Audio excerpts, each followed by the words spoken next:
I'm not going to cry over spilled milk. I'm a man. It's called accountability. You cannot do that naturally.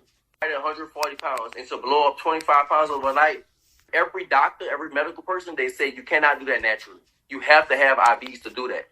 In my contract, IVs is illegal. You're not supposed to do IVs. It was illegal. In my contract, you weren't supposed to be that big. It was literally illegal, but I let it go. At the end of the day, I'm not going to cry over spilled milk. I'm a man. It's called accountability. But now it's like he's crying about the weight issue, but you did to me. You know, I didn't say nothing. If that's the case, don't sign the contract. Don't fight. But Ryan gave him an extra 1.5 million. So it's like, all right, it's fine. So that's just how it is. It's what goes around comes around, and you did to me, and I didn't do it to you.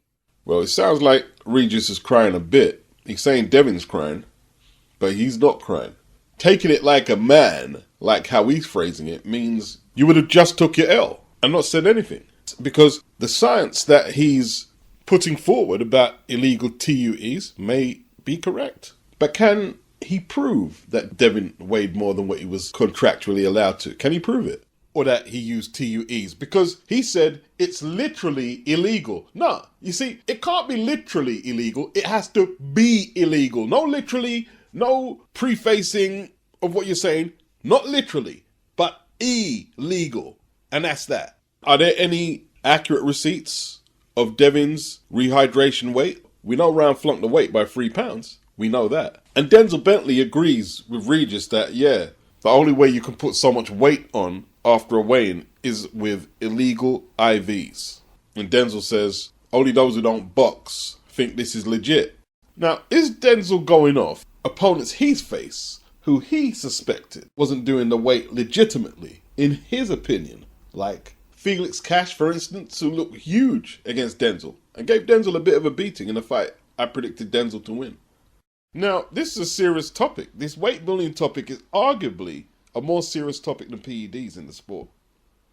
And if boxers like Regis and Denzel, I'm not picking on them, because there's a lot of boxers saying what they are saying as well. They need to take it up with their local commissions, the sanctioning bodies, and the promoters. Not airing out who they suspect is doing what on Twitter. And what about the other boxers who could be disadvantaged? The ones coming after you. Are you not going to make a stand? Or are you just going to make the stand on Twitter? This is 40 years, I'm guessing, since they done away with same-day weigh-ins. This weight bullying topic is something that needs to be addressed. Once and for all. It needs to be addressed. Do they need another weigh-in a couple of hours before the first bell, when it's unlikely the fighter is going to consume any more food or nutrients, and we get an accurate reading of what he or she weighed entering the ring? If they are abnormally heavy after this check weigh-in, post-fight, they should have to submit an explanation and submit to any kind of testing to see if there's anything, suspect. Ryan on social media said he weighed in 160 for his fight against Devin. Now, some people are saying he weighed in 180. I don't believe he weighed in 180. I don't believe that. I think 160 is believable. 160 is believable. And Devin might have actually weighed in more than him. They're speculating that he weighed in 165 for PROGRAIS, 25 pounds over the light welterweight limit. Regis himself weighed 13 pounds over the light welterweight limit, which is a weight that on the same day weigh-in, it's unlikely he could achieve. 153 back in the day on a same day weigh-in is a big welterweight. A big welterweight. Ryan did look bigger than Devin, but Devin conceivably could have been heavier. Some people will argue, well, Ryan was probably heavier than Devin because he didn't have to make the weight. So he already had a 3-pound advantage on the scales. The damage is done on the scale, on how much nutrients leave your body. That's where the damage is done. The bottom line is, as things stand with the weigh-in the day before, there's just going to be boxers who get disadvantaged depending who they go up against. Someone might use these illegal TUEs, whatever they're saying, IVs, or some may just be naturally bigger, and after the weigh-in, they're just going to be able to absorb more nutrients and just fill out bigger and stronger than their opponent. Some call it weight bullying. I say they're just working within the rules of what is allowed today. I've never subscribed to this weight bullying theory. I've never subscribed to it. Now, if they can find out you're using illegal IVs, then okay, I'm on board. If we can do something to stop that, I'm on board. There's a few fighters a lot of people are very suspicious of on how they get that big 24 hours after a weigh-in or whatever time period is between the weigh-in and the fight.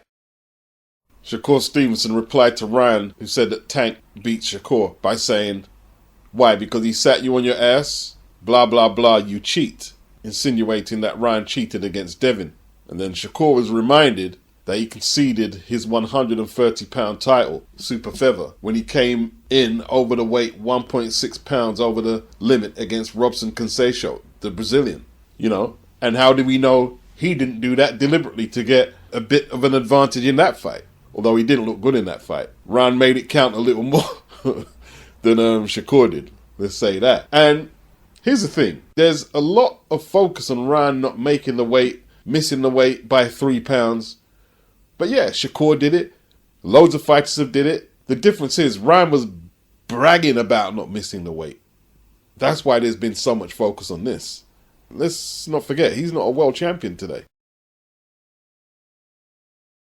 In 1981, Michael Spinks took the WBA light heavyweight title from Eddie Mustafa Muhammad.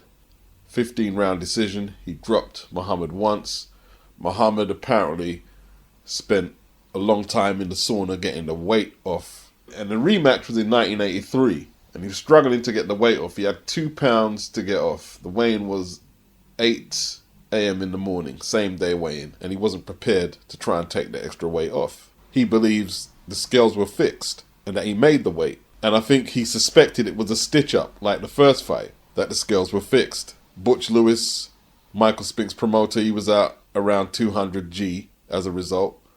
The DC Armory, they was out money, although they were guaranteed a deposit from Butch Lewis. Butch Lewis was in tears apparently. You know what I mean? Not funny, but Butch was a character. Butch Lewis was a character. And after that, in America, they dispensed of same-day weigh-ins, and a lot of territories around the globe followed suit. Although in the UK, a lot of small hall shows still weigh in on the same day. They do. Eddie Futch, Michael Spinks' trainer, he didn't like the idea from a psychological perspective, because it was already a struggle to make the fight with Eddie. Eddie was prepared to take a purse reduction. Michael was willing to compromise and make it a 10-rounder, non-title fight. And then he decided against that. And the show was cancelled. Not only were the promoters and the venue out, it screwed up the TV scheduling for that day, as Bruce Gass told me. And that was that. The other theory is that they was looking out for the boxer's safety by making the weigh-ins the day before. Anthony Joshua was in Monaco on Saturday, and he informed the TalkSport reporter that he's scheduled to be back September the 20th or September the 25th. He'll be facing whoever looks the goods on June the 5th. So that could be Hrgovic, that could be Dubois, that could be Zhang, or it could be Wilder. Turki Al-Sheikh said he wants Joshua to fight whoever looks the best on June the 5th. Turki told Joshua, "I want you to look back when you retire and you can say that you fought the best." And Joshua said, "Yes, we're on the same page. It all sounds positive. June the 5th, not too far away." And while I believe what Joshua is saying, it could be potentially any one of 4 from June the 5th. I have a hunch Joshua's next opponent will have a lot to do with what happens on May the 18th. And they're waiting for that. The vultures are hovering. Fighters with 1 fight left on the contract about to be up out of contract, some out of contract. Frank Smith informed October Red that Ben Whitaker has 1 fight left on his Boxer Sky contract. And he said every man and his dog will be looking to sign him. Eddie Hearn the other month said that Ben Whitaker is a matchroom fighter. Meaning that's the type of fighter who's best promoted there. But who's to say he won't re-sign with Boxer? Has Ben Whitaker got Ben Shalom in a compromising position like, yo, if you want to keep me, you have to pay for the pleasure? I mean, they paid a lot for the initial signing fee after he won the Olympics because they had to beat out Matchroom. And they paid, and I think Ben Whitaker would even probably agree, over the odds. They paid over the odds for an Olympic silver medalist to require his services, and they may have to do so again. He still has 1 fight left. We'll see. We'll see. Another fighter who is out of contract, free agent, is Chris Eubank Jr. He declared he was a free agent some weeks ago, The Sauerlands disputed that, but there's been a new development. Callie and Nice tweeted, "It's been an emotional ride. Wishing you all the best for the future. Chris and Nova Sports." So Chris is now, well, he signed with Nova Sports early 2023. They're a sports agent based in Dubai. He had 5 fights while he was with the Sauerlands, all on Sky Sports from 2021 to 2023. No world title shot, upset loss that he avenged against Liam Smith. He's 34 years of age. Before he signed with the Sauerlands, he was about a year and a half inactive for no obvious reasons. There was a huge fight on the table, Conor Ben, that fell through. It was on, it was off, and apparently it could have still went ahead. There was a big bag on the table, but it looks like he was trying to extort MATCHROOM. It's hard to know what he wants to do. Chris was randomly posting on social media that he'll be fighting Terence Crawford. Crawford never responded or posted anything to back that up, and Bo Mack, Crawford's trainer, he seemed equally as baffled as us. At this point, who knows what Chris has planned? Turned down a fight with unified 160-pounder Johnny Beck. He was mandated to face Johnny Beck, and he told the sanctioning body to withdraw him from the opportunity. It's hard to understand what Chris wants to do. It's hard to understand. Through the association with his father, I always supported him, but when he turned down the Johnny Beck shot, then I'm off the train, Chris. I'm off the train. You'll have to come back and do something groundbreaking for me to get back on. Women's boxing. Beatrice FIERRA, the Brazilian, captured the IBF women's lightweight title by beating Yanina Lescano on a technical decision. The fight was halted in the 6th round after the Argentinian had sustained a bad cut above her left eye. The judges each ruled convincingly in the favour of the 31-year-old FIERRA, 59-55, 59-55, 58-55 on the scorecards. Her record is now 5 wins, 2 stoppages, and no losses. The fight took place at Liverpool's Exhibition Centre. Both ladies are billed on box records 5'4". That's clearly not the case. Beatrice probably a few inches smaller than that. And Eddie Hearn was saying post-fight that she is, in all truth, probably better suited to the weight class below super feather than 135.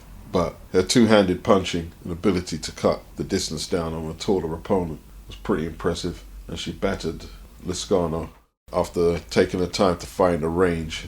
By the 2nd round, she was in cruise control, and once she found a range with her right hand, Lescano was hurt several times. She was unable to keep Beatrice off. A head clash opened up, and that's what eventually stopped the fight, although Lescano was getting battered and looked on her way to a defeat. Good win by the Brazilian, who will be competing in the Olympics this year held in Paris. Looking at her style, and she was a successful amateur, a lot of people might think that she's a cert for gold. But her style is suited better to the professional ranks than the amateur. Where at times, her physical two-handed beat-down approach is not always appreciated, not always rewarded. So I won't be shocked if she didn't win gold. And I won't be surprised if she won it either. Peter McGrail, obviously heavily Vasyl Lomachenko influenced. He won a 10-round over Mark Leach, a comeback win after the first defeat of his career to Jericho Quinn in America.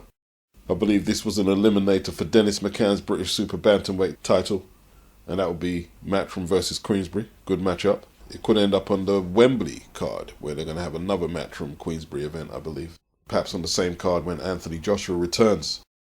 Jojo Diaz, former IBF Super Featherweight title, is 33, 6-1 with 15 inside the distance, 31 years of age. He lost inside the distance for the first time in his career, and he's a durable guy, can take some hard punches. He's fought tough competition, but he's got no business fighting on the wrong side of 135, approaching 140 against the likes of Oscar Duarte, who lost last time out to GARCIA, so kudos for him coming back and getting back on the winning trail. The truth for Jojo is he's only won 1 of his last 6. Most of the losses have been to good opposition. Haney, Sabeda, Gesta. Campos is a decent fighter. I don't know how good he is. But getting stopped for the first time in his career will be a big blow to Jojo Diaz. Big, big blow.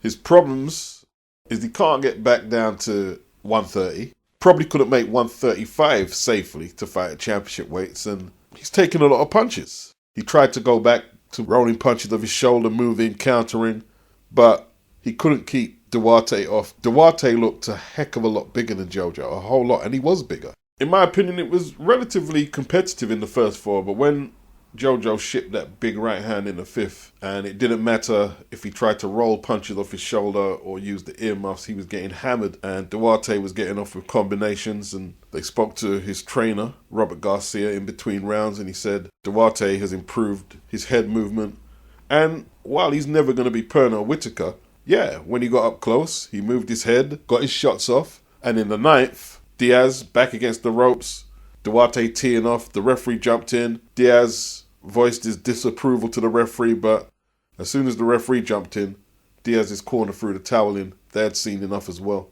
Good win for Duarte, and obviously Diaz is transitioning into a journeyman at this point. It is what it is. Wasn't expecting Vergil Ortiz and Thomas Delorme to be competitive, and it wasn't. It didn't get out of the first round. Left hook to the body from Vergil Ortiz had Thomas rolling on the floor like he'd been shot. But then again, I didn't have to take the punch. Slow motion replays showed it didn't look like the most devastating punch, but like I said, I didn't have to take it. TSZYU, I see him celebrating, throwing punches when Vergil completed his part. And yes, on the proviso that Vergil took care of business, he will be on the August the 3rd card taking on TSZYU. The August the 3rd card obviously being Crawford versus Madrimov, Ruiz versus Baby Miller, Pitbull Cruz versus Valenzuela, David Morrell versus Hot Rod, Andy Cruz is on the card. And listen, that's a hot fight, man, hot fight. I think TSZYU has the activity advantage. I think he's fought the better competition, but Vergil punches awfully hard, awfully hard. DAZN are producing in abundance right now. Vergil Ortiz is now 21-0 with 21 inside the distance. Like one of the highest knockout streaks at the higher end of contenders and champions in boxing right now. TSZYU is 24-1-0, 17 inside the distance. This one is not going to go 12 rounds. It's not going to go 12. Juan Carlos Ramirez, former unified light welterweight champion. He is now 21-1-0 with 18 inside the distance. He headlined the Fresno card where Ortiz knocked off Delorme. He took on Rances Barthormely, a southpaw, Cuban, very rangy. Barthormely flagged down the stretch, but what will be alarming to Robert Garcia is the regularity that Ramirez was getting hit with them long left hands, them backhands from the southpaw Barthormely. Should there have been a knockdown scored in the 2nd? It's arguable. Jack Reese reprimanded Barthormely for hitting when he was down, but he was definitely hurt by a punch. The big issue for Barthormely is he was able to get that punch off, but that one punch, like his coach said in between rounds to the commentary, that one punch ain't going to get it done. And he was never able to get his punches off in 3s and 4s, which would have obviously done more damage and may have got Ramirez out of there. What was very clever what Barthormely did was early on he targeted the left to the body, and it's a very good weapon for him.